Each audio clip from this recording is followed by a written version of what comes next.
You know that feeling when something seems just a little too shiny or overhyped, so your instinct is to write it off completely? That was me when I first heard about AI. Like a lot of creatives, especially I think the women among us, I had kind of a knee jerk reaction, right? No thanks. That feels impersonal, it feels inauthentic, and it feels maybe a little icky. But what I have come to believe, at first reluctantly and now wholeheartedly, is that when you take a human first approach to AI, it isn't a replacement for your voice or your thoughts or your feelings. It's an amplifier, a clarifier, and a time saver that actually gives you more room to show up creatively and strategically. But at least so far, as amazing as AI is, it isn't an off the rack solution, especially if you're looking for something that feels true to you. Today on the show, I am chatting with my friend Kinsey Soderberg of Authentic AI. She is an expert in helping entrepreneurs use AI tools ethically, efficiently, and in a way that feels good, which is exactly why I partnered with her to create a brand new tool that we're launching inside the Consistency Club. This episode is part behind the scenes, part mindset reset, and part invitation. Because if you've been curious or even skeptical about how AI might actually help you market your business more consistently, I think this conversation is going to be a game changer. So let's dive in. Welcome to This Can't Be That Hard. My name is Anami Tonkin, and I help photographers run profitable, sustainable businesses that they love. Each week on the podcast, I cover simple, actionable strategies and systems that photographers at every level of experience can use to earn more money in a more sustainable way. Running a photography business doesn't have to be that hard. You can do it, and I can show you how. Kinsey Soderberg, I am so excited to have you on the show. I'm so excited to talk about what we're going to be talking about. I say I'm so excited every single time. If there were like one of those word clouds in my podcast, I imagine the word excited would show up a lot. But this is true. This is real. It's always true and real. But we have the added layer of excitement, which is that we have co-created this amazing thing and we're just about to launch it. And so I'm just like super nerding out on the fact that we get to chat about it ahead of time. Welcome to the show. How are you today, my friend? Oh my goodness. I'm so excited too, girl. I know, guys, we're gonna have lots of jazz hands over here if you're watching Yeah. the video Yeah. of this, just because for sure it's not only, exciting for me to hop on podcasts and just get to nerd out about AI, but the fact that we get to nerd out about your specific system that we just created, man, this is gonna be such a good chat. I can't wait. Yeah. And I guess before we get into that system and everything else, I imagine that there are some people who know you, but you're not specifically in the photography world. So there's for sure a lot of people listening who don't know who you are. I intend to change that sooner rather than later, starting today. But I would love for you to just kind of jump in and give us a little bit of a background on who you are, what your expertise is in, and what you do. Yes, for sure. Hello, my friends. I'm Kinsey Soderberg, and my brand is Authentic AI. And we essentially just help down to earth women entrepreneurs use AI tools in your business without sacrificing your authenticity or thought leadership or wasting your time or anything like that. And honestly, I mean, I did not start in AI. I started my business about 6 years ago now, originally called Feel Good Social. And I was really helping people show up online in a way that feels authentic and good to you, right? And I focus mostly on authentic branding, genuine marketing, all that jazz. And then about 2 years ago now, I first started hearing about, the AI phenomenon in the online business where everyone was like, have you tried ChatGPT? I was like, what are you talking about? And so I was like, "Oh, cool, this new AI thing is happening. What's this all about?"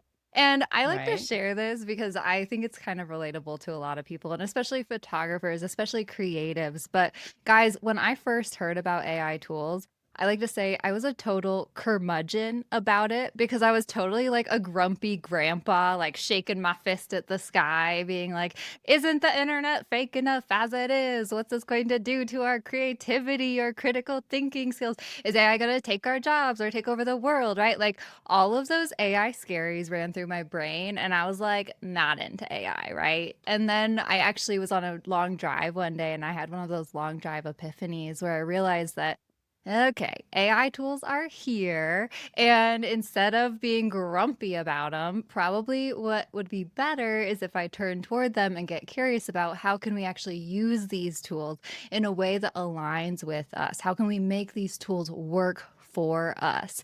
And that's when I just started playing around with AI tools. And I actually pivoted my brand now into our new brand, Authentic AI. And that's what we fully focus on now. Because, guys, I swear, like, AI tools can feel really scary. They can feel kind of icky. They can feel a little overwhelming or frustrating, or, oh man, I have one more thing to learn, right? Hmm. But I did find that once I started using these tools, and especially figuring out how could I use these in a way that does feel ethically aligned with myself and how I want to show up in Right. the world without sacrificing my uniqueness of my brand, which is something that's so important to me. Like, okay, I literally have been saving so much freaking time with AI tools. I did the nerdy math and I've been saving 3 hours a day, 15 hours a week, and 70 hours a month on average using AI tools in my business for the past year. And man, I've seen like so much more growth than I've ever had before, as well as have found like the freedom that I truly started my business to find in the first place, Right. right? Like I found wiggle room behind the scenes to like start crafting hobbies and like go rock climbing and actually turn my phone off on the weekends and stuff like that. And like honestly, AI truly is one of those things like if we can get curious about it and kind of learn how to use it in a way that still feels good to us and doesn't Hmm. turn our brand into a robot, like man, it is so so awesome. It truly is our secret weapon. So now that's what I do, and I also help people take their AI to the next level, which is what Anami and I are going to be talking about today. So can't wait, but that's just a little bit about me. Amazing. Well, I'm right there with you. When I first heard about ChatGPT, which actually was from my dad. So, like, my retired dad was like, I was listening to the news the other day, blah, blah, blah, blah, blah. And he was telling me about it. And my immediate thought was exactly the same as the first thought that came into my mind. And I remember this like it was yesterday, too. A friend of Mhm. mine, we're in the back of a cab, or maybe it was an Uber, but I think it was even back in the like you took a taxi days. We're in the back of this cab, and she's like, I got a smartphone. And I was like, huh, what do you use that for? So my dad starts talking about the ChatGPT. It was specifically ChatGPT. He was like, you can just ask it anything and it'll just have a conversation with you about it. And I was like, so it's like search engine? And, we were trying, of course, he didn't really know what he was talking about either, but we went back and forth about it. And my overwhelming feeling was like, well, what am I going to use that for? And then I had many of the same reservations that you did about like, oh, great. This is just going to be yet another thing that removes our need for critical thinking. And it, like essentially disables us from doing the things that we do well as humans. So I kind of put it out of my mind for a while. Then I started using it to help me code various things and to help me write like formulas and stuff because I was getting into Airtable. So I was trying to make Airtable do what I wanted it to do and I would get stuck and I was having a hard time like you'd search Google for, how do I do this? And then you'd end up in these long threads or watching these long YouTube videos. And somebody suggested that I like, oh, go ask ChatGPT. And that was like a total eye opener because it was able to write these, big formulas and all this other stuff and allow me to make this other tool do what I wanted it to do. Mhm. And that really started the ball rolling where I was like, oh, this actually is super useful when me, the human, I know what I want and I know that I could learn how to code a website or write these long formulas. Like, sure, I could spend a lot of time doing that. But that's not actually the goal. The reason that I'm using Airtable is not to become an Airtable expert. It's to get the output that I want. And so in that particular instance, letting ChatGPT do the heavy lifting on like coding or whatever was just a means to an end, a much, much, much faster means to an end, a more efficient means to an end. And once I started thinking about it that way, I then started like revisiting some of the prejudices that I had in the beginning. This is the whole, I'm like a super Ted Lasso nerd, and I'm like, be curious, not judgmental. And I started thinking, like, wow, what if we could have ChatGPT learn the things that we wanted it to learn about us and our brand and our whatever, to do the work in our businesses that isn't, in my case, photography. It's not, I don't want it to take over that part. That's the part that I'm selling because it's what I offer. But if it can help me, write emails or do all the other different little things, then that's a good use of AI. But then I was like, okay, great. Now I have to learn how to do this. And that was where, I mean, I had been working on it, but I was talking to my friend Dama, and I was like, I have this idea. I want to build this tool. For years in the Consistency Club, we've been giving people templates for emails and social media. And templates work well for those things, but we can't give people templates for blog posts, and blogging is so important. And then once I started thinking about it, I was like, how can I create an AI-based tool to help photographers write blog posts that aren't generic, that are, that put them and their expertise and their opinions and their photos at the forefront, but do it in a way that's a lot faster and easier. And Dama was like, have you talked to Kinsey Soderberg? And then I set up a meeting with you, and the rest is history. So yeah, so that was a long way of introducing the fact that we then put our minds together and built this tool this past spring and into the summer that we're just about to launch. If you're listening to this when it drops, we're a week or a week and a half out from the summit. You're going to be speaking at the summit. We'll talk about that later. And if you're listening to it later, then this new blog tool is live and working in the Consistency Club, and you can come over there and give it a try. Let's take it back to that first conversation, because I had conversations with several people based on recommendations from different friends and, people who were like, oh, you should talk to this person and this person. And I ended up really gelling with you and your take on AI in general, specifically because you sort of center humanness at the forefront of everything you do. I mean, your business is called Authentic AI, but talk a little bit about that and how you kind of really specialize in helping people figure out how to make AI enhance their voice and their values and all that sort of stuff, rather than just kind of take it over. Yes, totally. That makes me so happy because exactly like, okay, guys, so I call this a human first approach to AI tools. And essentially, what that means is making sure that you are bringing yourself, your opinions, your values, your personality, your voice, your writing style, all the different things about you to AI first, and then allowing your favorite AI tool like ChatGPT to expand, clarify, organize, prioritize your ideas so that you are making sure that you're not sacrificing your thought leadership, your uniqueness, the little spark that makes you you, right? And honestly, that's how I found to get the best, most authentic on brand results from your AI assistant from the get go. Because one of those things that I hear from a lot of people, one of those, frustrating complaints, which I get it, I've been there too, Mm-hmm. but they'll go to ChatGPT and they'll be like, write me an Instagram caption. And it'll come back with something that's like overly professional or weird. And you're like, can you make this more friendly? And then it comes back with like something that's like jazz hands, like super cheesy and stuff. And you're Right. like, ugh, can you make it more this or make it more that? And you go back and forth with ChatGPT and it feels like you're pulling teeth trying to get what you want. And by the end, you're like, oh, I wish I could have just done this myself because it probably would have been Right. faster, right? Like that is one of those common complaints I hear from people. And believe me, I get it because think about it. I like to compare it to a human assistant, right? Imagine you hired a new human assistant for your business, and first day on the job, they walk in the door, they're all excited, and you go, write me an Instagram caption.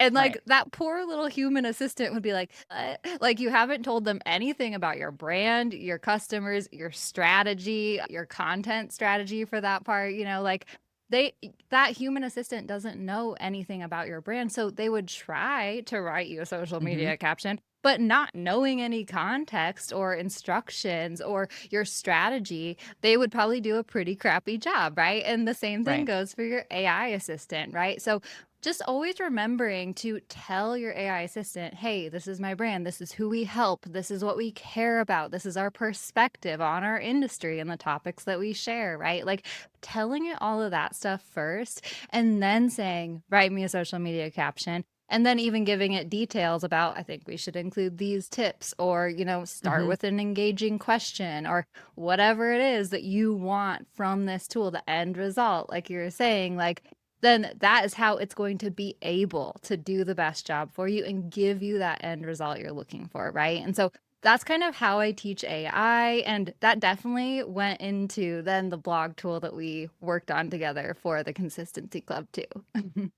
Yeah. Yeah. So I think that one of the things that comes up a lot when I'm talking to other photographers, and I think that this is probably true for creatives in general, probably most women, AI has been trained I mean, it knows what's out there, right? So it's got access to a lot of things, but a lot of the stuff that's available for AI to be trained on is pretty male centric. And then it's also looking at like, oh, what's success look like? And so, especially when you're asking it to help you with anything marketing related, you end up with this like bro marketing crap that almost no photographer I've ever met, male or female, is interested in having represent them or their brand, right? Mhm. So we have this knee jerk reaction because when we get the more generic output from ChatGPT or, the other AI tools out there, it's like it has that sort of triggery effect where we're like, that's the opposite of what I want to sound like. But that's not the thing that's important, or the thing that the light bulb moment for me was like, that's not who AI is. AI is, first of all, not a who. It's not what AI is. It's not what AI represents. AI is just a mirror, right? And Mhm. it's reflecting what it sees out there is the most pervasive. And I feel like when we train it specifically, not only are we getting better results for ourselves, but hopefully adding more to the model that is representative of things that are positive and ethical and like coming from a position of service. Again, this is all related to sort of like the sales and marketing stuff, but regardless, the more positive stuff that it receives, I feel like the better it gets in general. So that was a sidebar. Oh, yeah. Oh, girl, I have statistics for this sort of thing if you want me to share. Oh, well, if you know them off the top of your head, please do. I would love Oh, to hear more yeah. of that. Oh, no, I'm so glad that you brought this up because this for sure is one of those like bigger issues for my brand that I love to share and talk about. It's the fact that actually men are 2 times more likely to use the top 50 AI tools than women.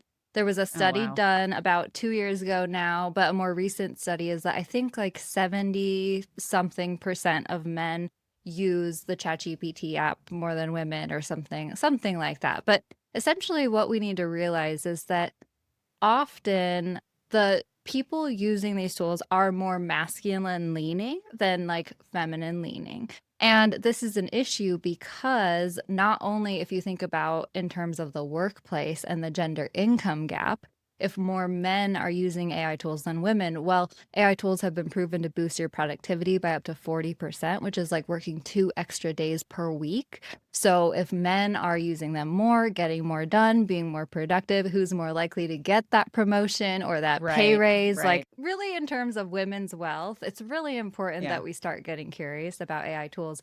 But exactly like you just said, AI tools at this point are trained by the people who are using them.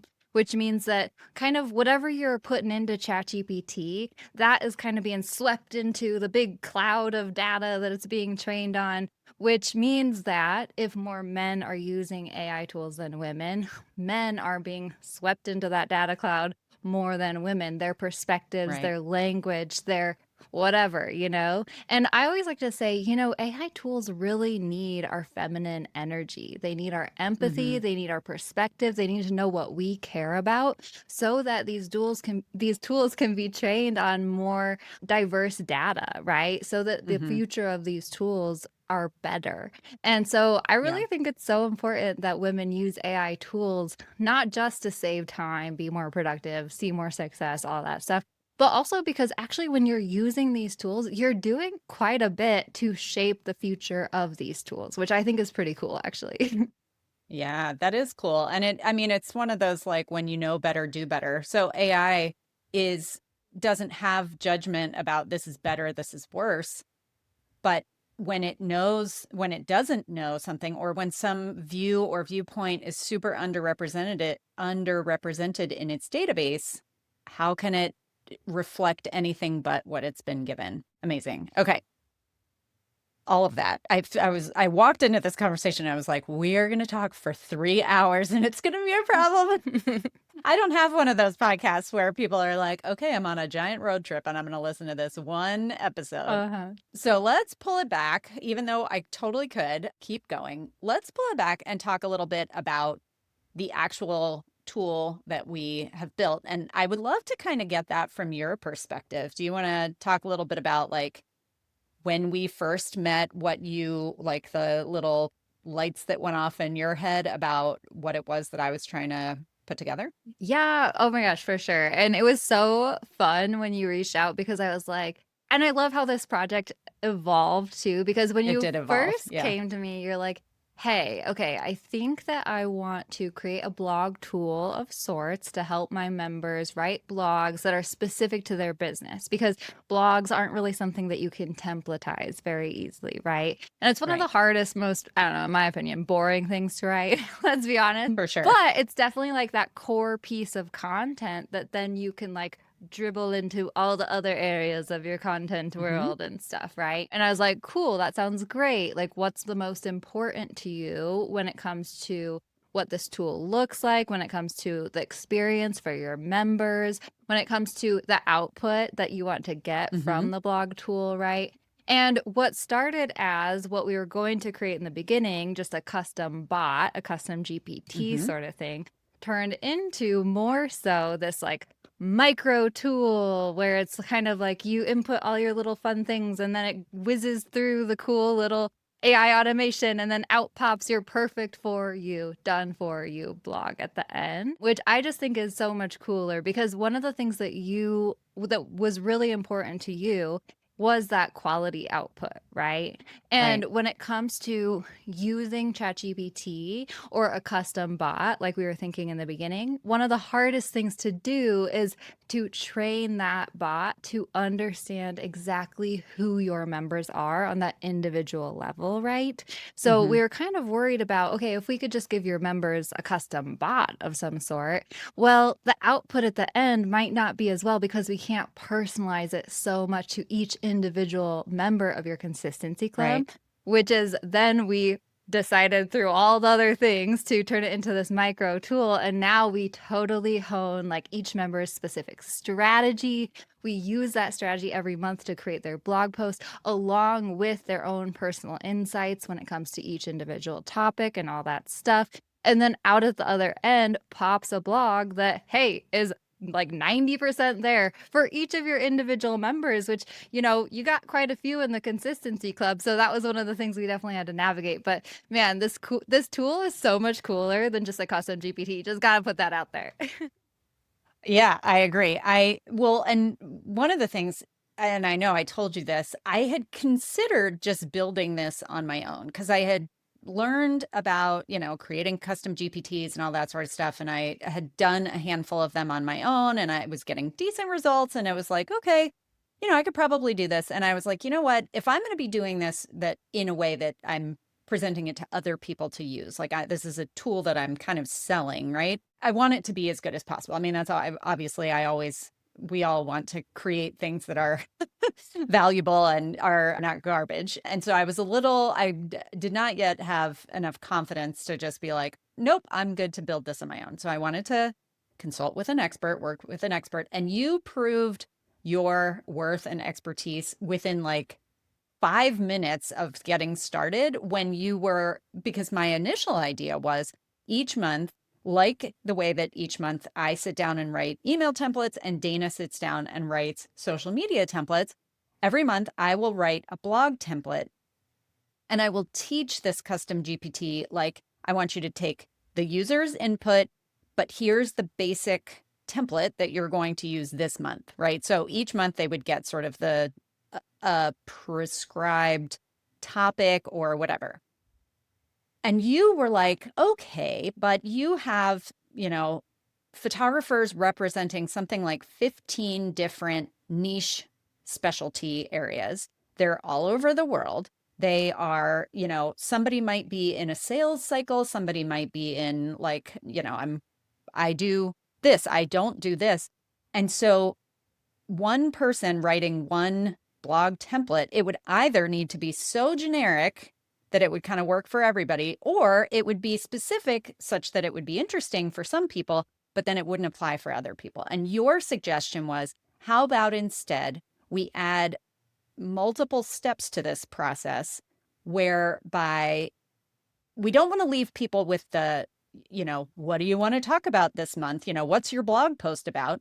So the first step really is, or the second step is that the tool itself scrapes the web each month, searching for the top ranking search terms in each niche. So it presents SEO focused topics as options, or you can choose like the write your own blog adventure or whatever. And then it walks you through the steps to create a blog from scratch. So truly not one single person's blog is going to be the same as the others. There are some topic ideas out there that might overlap, but I loved the time that you were testing it and you took the same topic.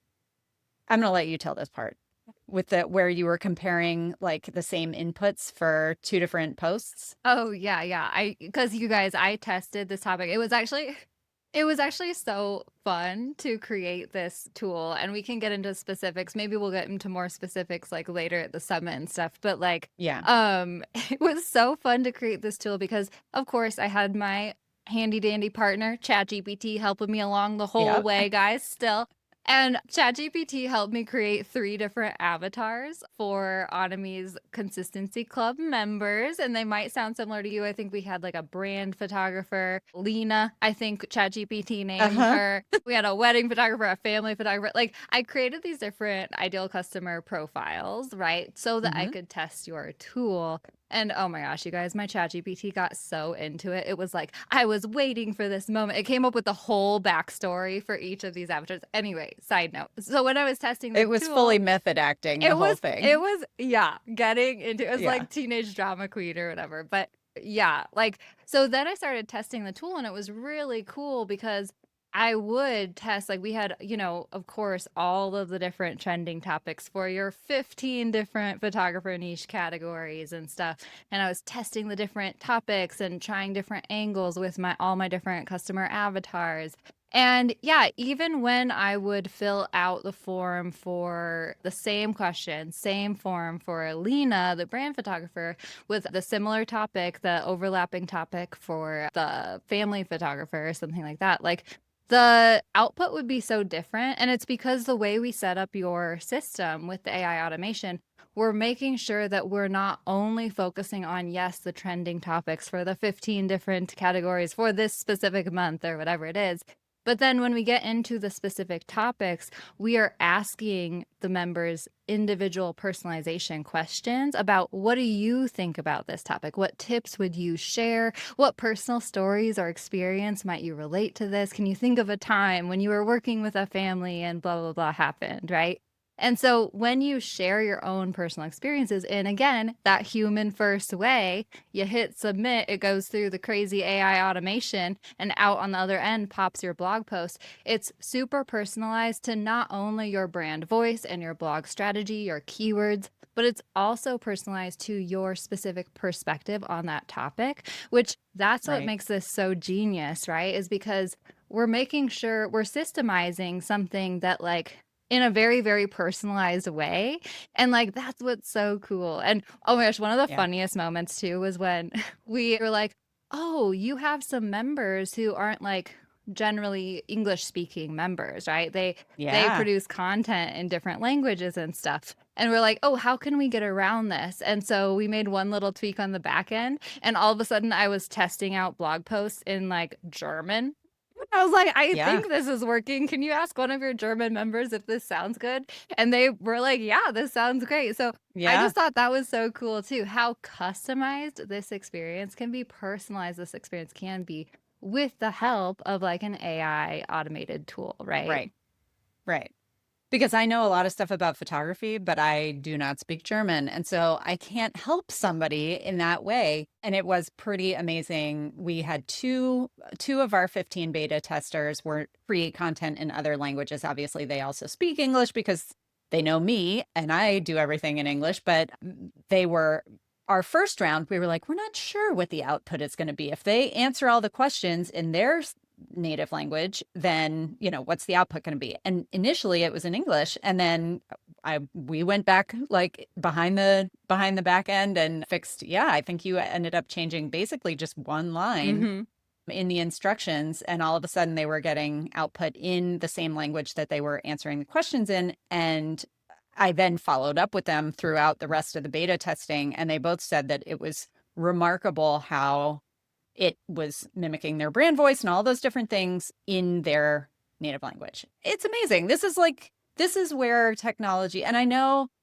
there's a whole other layer of this conversation about like the ethics of AI and the environmental impact of AI. I love that the way that you built this really minimizes the AI part. So there's so much less back and forth so that you really are, it's like 100% targeted. So I feel like we're efficiently using a tool for good. And that, promoting artists' voices has always been the backbone of this business. And gosh, I am so excited to launch this tool and see not just our 15 beta testers, but hundreds of photographers around the world get to benefit from what we've built. So, yay! Yay. Oh my gosh. It was such a fun build out, honestly. And yeah, I love what Yeah, you brought up about minimizing the energy usage with this tool yeah, too. For sure, that is totally a thing where the way we set up the automation, yeah, like there's not frustration going back and forth, which means that you're using up more energy or anything like that. No, we are getting very, very specific with like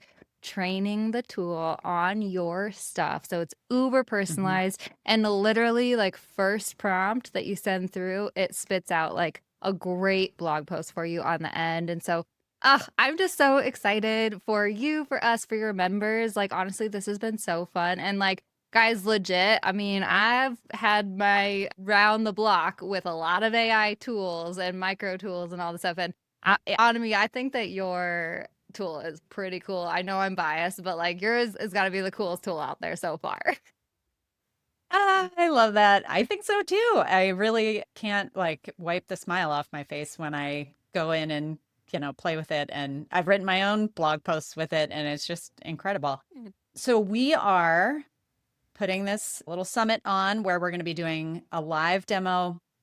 There's going to be an option to try it out yourself. Guys, register ahead. You will get access to a workbook that's going to allow you to do some pre-work that's going to make the summit itself even more valuable. And Kinsey's going to be speaking. You're going to have the opportunity to ask her questions. So show up and come live and come hang out with us and see this new thing. It really is going to be I think it's going to be like an inflection point for a lot of people in their marketing. So not to oversell it, but when people want to get in touch with you and follow you and check out all of your things, Kinsey, tell them where they can find you and connect with you. Yes, thank you so much. And I am so excited for the summit. So you can find me at my website, DIY with.ai is the website. And then I'm at Authentic AI for Entrepreneurs on Instagram. That's where I hang out mostly. Send me a message. I'll totally answer you and we can nerd out about AI in the DMs. And then, of course, register for the summit because I'm going to be speaking, and man, you're going to be doing lots of fun stuff, really talking about how you can actually use this blog tool and create blogs literally in like 5 minutes, less than 5 minutes, guys. It's so awesome. So make sure you register for the summit and check it out for sure. Love. I will have the link in the show notes. It's thiscan'tbethathard.com/summit. And I'm sure I'm going to say it when I record the intro right after we hang up. So hopefully they've got that by now. I will see you soon, my friend. And thank you so much for joining me today. Thank you. That's it for this week's episode of This Can't Be That Hard. I'll be back same time, same place next week. If you like the show, be sure to check out thiscan'tbethathard.com to explore all the resources we have for photographers. And of course, it would mean the world to me if you would leave a review of the show on iTunes or Spotify. As always, thanks so much for joining me. I hope you have a fantastic week.